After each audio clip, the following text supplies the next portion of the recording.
பெறணும்னு சொல்லிட்டுதான் அது நித்திய பிரதோஷமா வந்துச்சு. இப்போ இந்த பிரதோஷ காலம் வந்ததுக்கான காரணம் உங்களுக்கு தெரியுமா? எதனால பிரதோஷத்துக்கு நம்ம வழிபாடு செய்கிறோம்? எதற்காக சிவபெருமானுக்கு வழிபாடு செய்கிறோம்? எதுக்காக நந்தி தேவருக்கு தான் அப்ப முதலிடம் இல்லையா? நந்தியை வணங்கிட்டு தான் நம்ம அப்புறம் சிவனை வணங்குறோம். எதுக்காக இந்த நிகழ்வுகள் யாருக்காவது தெரியுமா? பிரதோஷம் எதனால் வந்தது? யாராவது ஒருத்தர் சொல்லுங்க. பிரதோஷ காலத்துல என்ன நடந்ததுனால நாம் அதை வணங்குறோம்? சிவபெருமான் ஆலகால விடத்தை உண்டனான். அதுக்கு முன்னால் உண்டாரு. மறுநாள் நந்தி தேவனுடைய 2 கொம்புகளுக்கிடையே திரு நடனம் ஆடுகிறார். அம்மா சொல்றாங்க கரெக்டா? திரு நடனம் ஆடுகின்ற அற்புத காட்சி யார் கொடுத்தாரு? நமக்கு கொடுக்கல.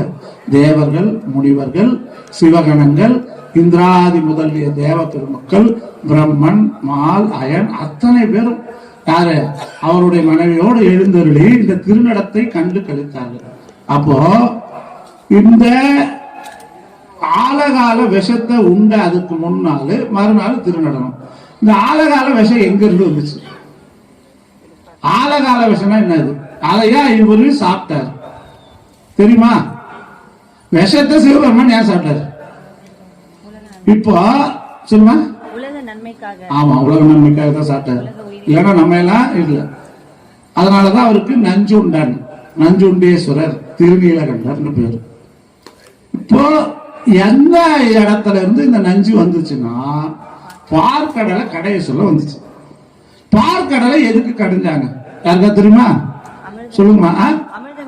அமிர்தம். அமிர்தம் உண்டால் என்ன நடக்கும்? ஆமா, மரணம் இல்லாத ஒரு வாழ்க்கை வேணும்னு யார் நினைச்சாங்கன்னா தேவர்கள் நினைச்சான்.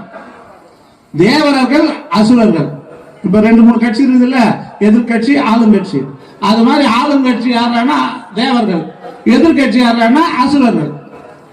இவங்க 2 பேருக்கும் எப்ப சண்டை நடந்துனே இருக்கு. இப்ப நம்ம அரசியல்வாதிக்கு நடந்துன்னு பாருங்க. இவங்க அவங்கள குற்றம் சொல்லுவாங்க, அவங்க இவங்களை குற்றம் சொல்லுவாங்க. 2 பேரும் ஒருத்தர் திட்டிப்பாங்க. அவங்க என்ன பண்ணுவாங்கன்னா ஒரு கட்டத்துல தேவர்கள் அசுரர்களை அழித்து கொண்டே இருந்தார்கள். அசுர இனமே குறைந்து போயிடுச்சு. அப்ப அசுரர்கள் எல்லாம் என்ன பண்ணாங்க? நமக்கு ஒரு தலைவன் வேணும், அந்த தலைவனை வைத்துதான் நம்ம போரிடணும். யார தலைவரா போடலாம் அப்படின்னு பார்த்தா பிருகு முனிவருடைய மகன் யாரு?